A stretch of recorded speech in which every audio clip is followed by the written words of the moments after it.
just so you get an idea of the energy we're bringing today, I am waiting to get VIP tickets for Sasha Velour, who's coming to London in November. Then I have to go catch a train to go see Boy Genius in Halifax because I couldn't get London tickets, even though on the day off there was, oh my god, there is a bug.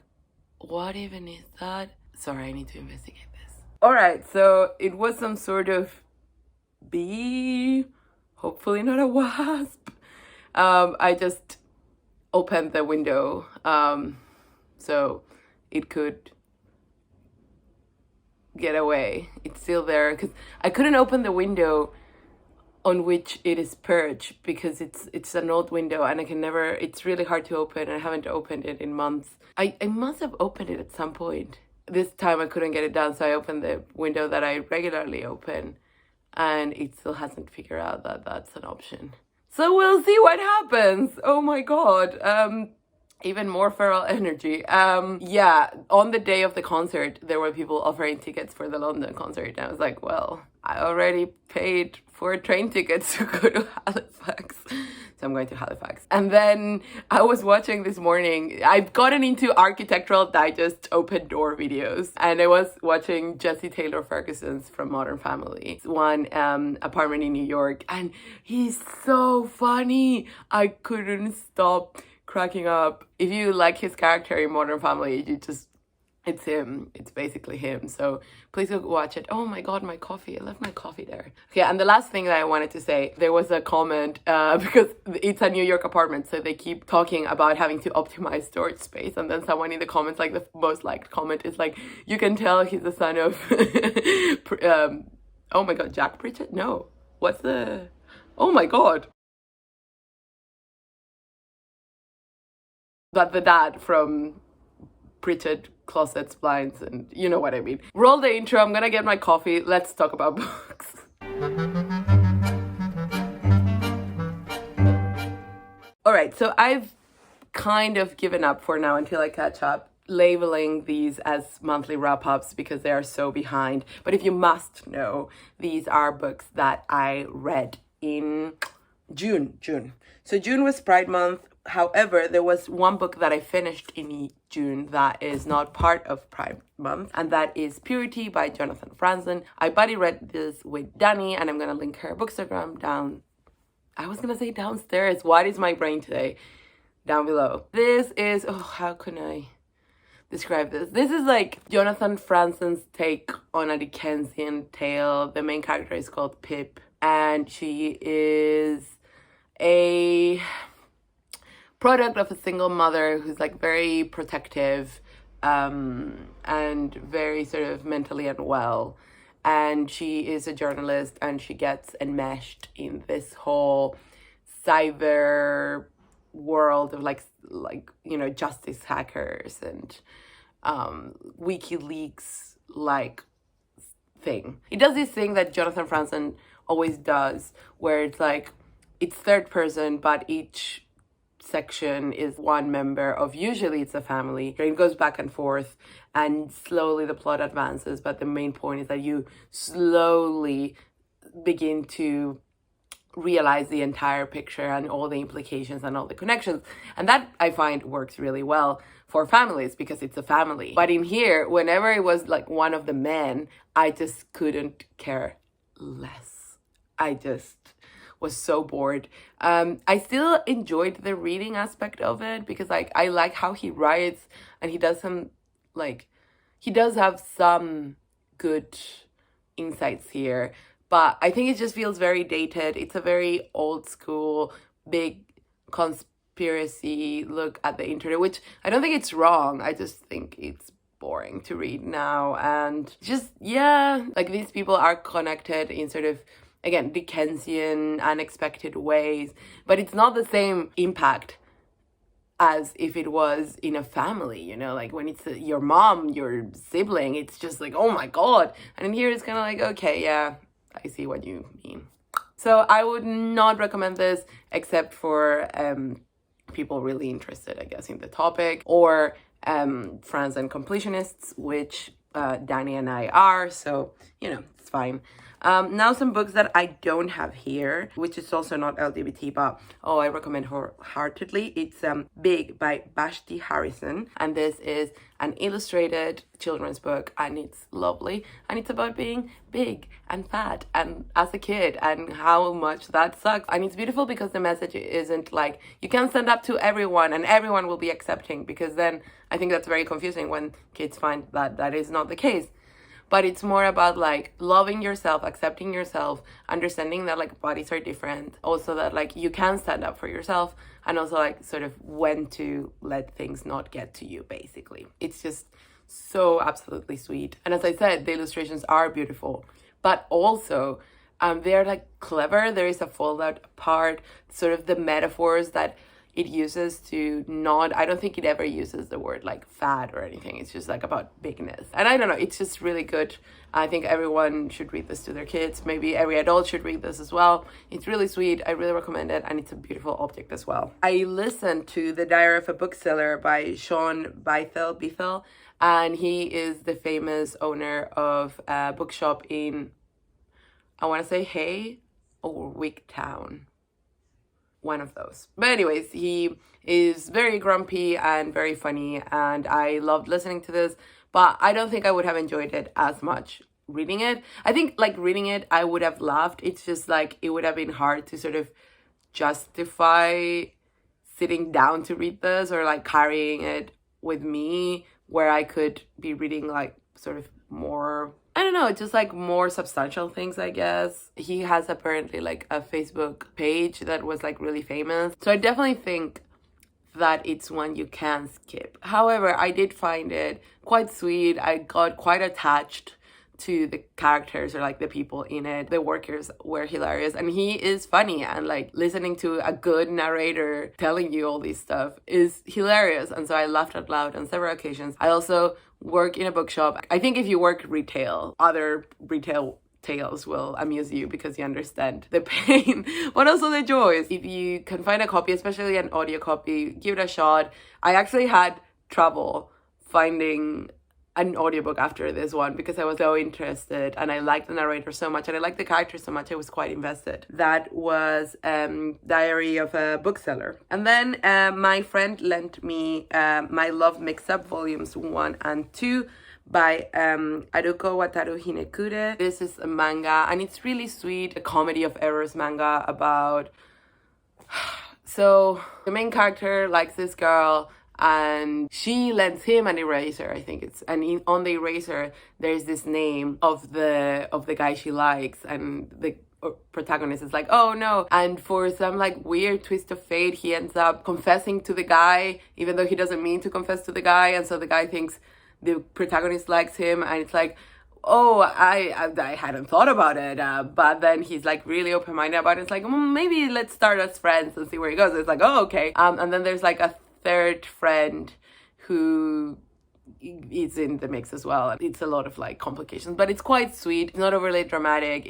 And people try to communicate, which is the funny part. It's just that it doesn't go very well. I really like it. I think I'm gonna keep reading it because my friend is going to lend me the other volumes. Finally, a book that I don't have here because I DNF'd it is Learned by Heart by Emma Donoghue, and this is about one of Anne Lister's, aka Gentleman Jack's, most important lovers, I think, who was also called Anne, maybe. Yeah, her life since boarding school. I've read some Emma Donoghue. My favorite of hers is Room. I think that book is brilliant. But with her historical stuff, well, I haven't read a novel by her, but I didn't like her play on Gentleman Jack. And to be honest, I have never read or seen anything on Gentleman Jack that was engaging. And my question has always been why. She sounds so fascinating.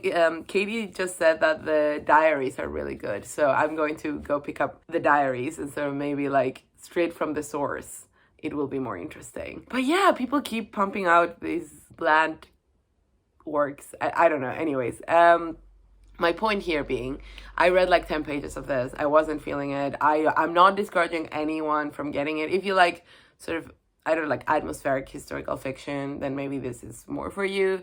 Maybe it gets saucier later. I don't know. I have really, and you'll see this as I catch up on wrap-ups and stuff. I am really out of patience for books that are going to be middling because I have hundreds and hundreds of books in my room. It's getting obscene because I also I buy books, but I also get so many free books now. I have to prioritize, and it's really dawning on me oh, am I really going to read all these books? I have 5 years supply of books, and now you're watching me just have a meltdown on camera. So I'm just being very strict and being very realistic, and I was I'm not feeling this. Bye. That's it on the books that I don't have. Let's talk about this neat little pile. The first up is another actual DNF, No Modernism Without Lesbians by Diana Souhami, and this was a big fat disappointment. It's written okay, it's engaging enough. Basically, it focuses on 4 key women from modernist times. I say women with an asterisk. So this is the thing that really bothered me. At the beginning, Souhami explains her use of the word lesbian, kind of justifies it. Okay, this is a word that they didn't even identify with. I've been using it in its most capacious capacity. That was very redundant, sorry. And also I'm using it as a catch term because historically it's meant this and blah, blah, blah. But also the labels might not have contained them at the time. They more commonly than not use the word friend or lover. It is a complicated issue. And according to the introduction, I was yeah, this is fine. This is completely fine. But then we get to Briar. And this is the first paragraph. Briar felt trapped in the wrong body. Even as a child, she viewed her birth gender as a trick, a mistake. She saw herself as a boy who needed to escape from the physical cage of a girl. She was tormented by pressure to have curls, wear frocks, be called by her birth names. And so it goes on like that. And there are so many, literally, she talks about how Briar, through their writing, were trying to almost recapture the 12-year-old boyhood that they didn't have or something like that. And I was okay, you're clearly, this person is trans. In my opinion, this reads like an author knowingly writing about a trans person and allowing for that possibility on the page. Someone who has extensively written about these feelings of dysphoria, you are literally misgendering them. And again, I don't think that necessarily they would be a trans man. They could be agender, they could be non-binary, or they could be just, ambiguously trans mask. But the fact that you won't even allow for that possibility and you would consistently use she, her pronouns instead of just using they, them pronouns, which is good sort of mid-alternative. The Bad Gays podcast does it for Radcliffe Hall. They alternate pronouns a lot and they are very sort of mindful of that. I understand not applying our categories, but she's already choosing to use lesbian, even though she admitted in the introduction that it might not be a term that fit all of these women. More on that coming later. She's so keenly aware of Briar's gender incongruence. Why wouldn't you mention it? I mean, she does mention it, but you know what I mean? Why the she is basically what I'm saying. That made me feel very uncomfortable. And then there was this complete bi-erasure with HD, who was bisexual and was in a love triangle with Frances Gregg and Ezra Pound. It's so funny because before Frances Gregg and while with her, she, as in HD, had been engaged to Ezra Pound, whom she first met at a Halloween party in Pennsylvania when she was 15 and he was 16. She vowed to dedicate her life to him. But he too was dating Frances Gregg, who wrote in her journal,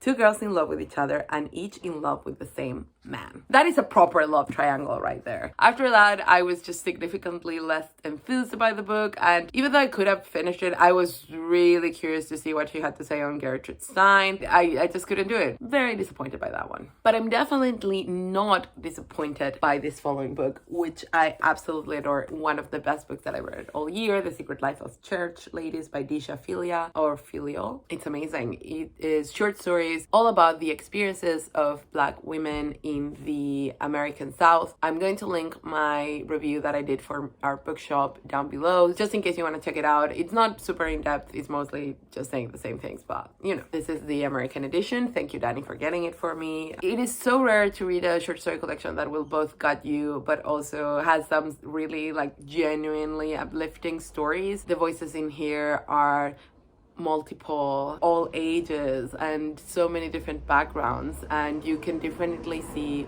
the similarities but also the differences. It's just such an amazing read. There's not gratuitous suffering, it's just about life. but it's amazingly well written. So highly recommend. Another one that I highly recommend is Never Was by Gareth Gavin, and this is a Cypher Press book, so of course I'm biased, but I really adore this book. Ooh, bookmark. Should I take it? Well, it goes with the book, doesn't it? But I always need... I'm gonna leave it for now. I have a lot of bookmarks. Anyways, it's so hard to summarize because it's kind of those books that only come together entirely in the end, and so it feels a little bit misleading. But there's a party, and it's very interesting because it's about place, but it's also kind of like disembodied. It feels very ethereal and surreal and fever dreamish, and there are two people, and it's written like, oh, it has pictures, yes, and it's written like in columns, and so there's narratives within narratives. It's all about gender identity and finding sort of your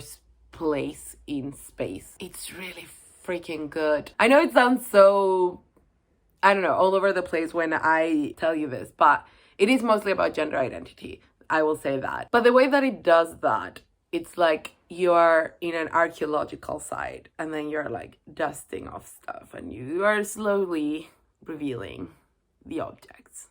That's what I will say. A mind-bending and totally beautiful wrestling match with trans and queer lust. This book is an inimitable gem. That was said by Jordi Rosenberg, and I think, Jordi Rosenberg, you are right. A book that I didn't like as much was Misunderstanding in Moscow by Simone de Beauvoir. I think this was actually my first time reading her fiction, and I thought this was going to be queer. I don't know why. I guess because it matches the cover of the Inseparables, which is queer, but this is not. It's about this old marriage, and they both become sort of obsessed with like another younger couple, but not in like a sexual way. It's more kind of, it prompts them to think about their own marriage, and it's quite good. I like the reflections on time passing, on love and relationships and sort of fidelity, and yeah, what it means to be in love with someone like 10-20 years on. I really appreciated that, but it's still, look at how short this is. It still feels so long for what it is. This could have been like a longish short story and it would have been alright. So I don't know if I would recommend it as like a starting point for Simone de Beauvoir. I haven't read more, so I don't know. It just sounds like The Inseparables is going to be much more fun. Something that I don't know that a lot of people will care about, but because it's in Spanish, but it's called Pedro Lemebel by Catalina Mena. And so this is a sort of, it's not even a biography, it's more like an essay on certain aspects of Lemebel's biography. It's like a slim biography, but also like it focuses on how his background is apparent in his work. And so it is very focused on his art, in case you haven't heard me gush about him yet. I think I talked about him. Yeah, I talked about him in the BookTube meetup haul, which I'm going to link down below, because I bought another Lemebel book. But in case you skipped that, he was a Chilean author, queer when like no one else almost was out in the 80s during the dictatorship. He was politically active, communist, but also had a lot of problems with the party because he was gay.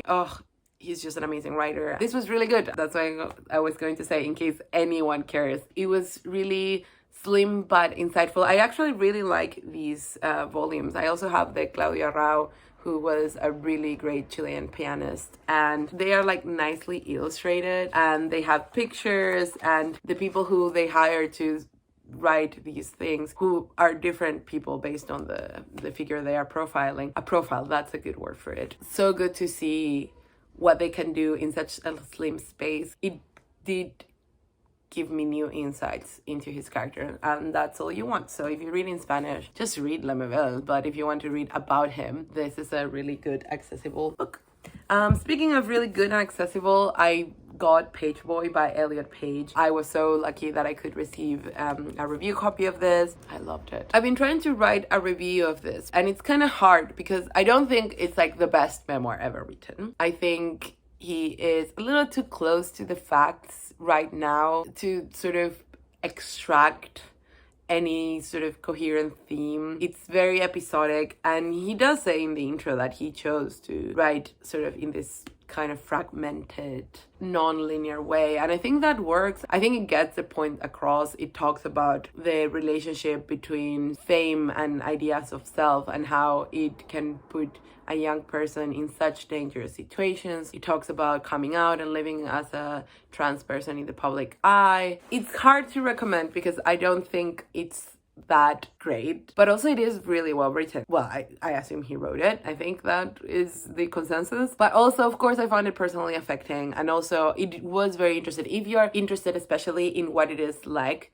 to be a child actor, and especially being queer in those circles, I think this is really good. It also talks about some very tempestuous relationship that he's had and transitioning and early stages of transition. So I would definitely be interested in seeing a memoir from him 5-10 years on. I think there is a level to which this was writing therapy. I'm sorry to sound so lukewarm. It's just because it's a hardcover, so I know it's expensive. I do think if you're interested though, you should read it because it is like a good celebrity memoir. I was going to get to that. In the genre of celebrity memoirs, which is completely different from like literary memoirs, I do think it's a good example of that. It's honest, it's well written, it's pacey, and it does provide insight into, again, Hollywood, being a child star, being queer and being outed, or like having the risk of being outed, and how you navigate those things, and coming out, and how good it feels to come out and having to do it again. So yeah, still recommended Pageboy. And then 69 Exhibition Road by Dorothy Max Pryor, like Pageboy, is a sort of fragmented memoir. It says 12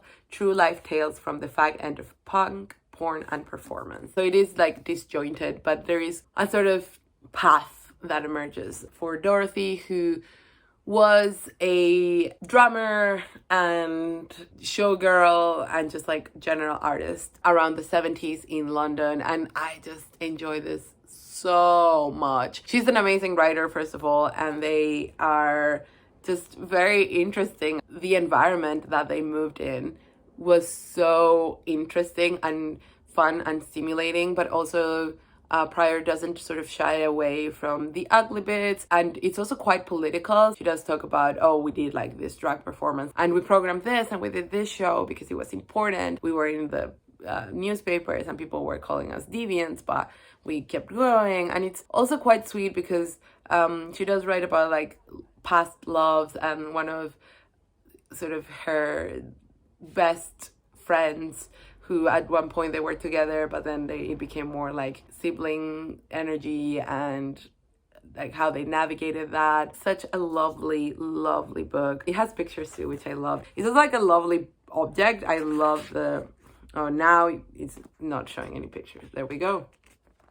Look at that energy. So beautiful as well. And yeah, so there's a lot about fashion because she loves fashion, so they always mention what they've been wearing. I walked through that square so much. And also this is like London pre-gentrification, which I know was very dangerous, but also to me it's very fascinating because I live in a ever increasingly gentrifying London. Mostly gentrified now, especially the areas I walk through every day. And again, the writing is very evocative, so I actually really enjoyed it, and I highly recommend it if you are into music, if you like that sort of scene. That was my reading month in June. So as I said, a lot of these books were queer, the majority of them were. I'm having a very queer month in August, so that's really nice. I'm going to be doing Shorty September, so I'm excited about that. And yeah, tell me what you've been reading. I don't think you'll remember what you were reading in June, but if you read a particularly queer book, no, a queer book that was particularly good, I would like to know that because I'm always looking for recs. See you next time. Take care. Comment down below, and you know the drill. I will say, I've been trying to write a review. Oh my god, it's so noisy.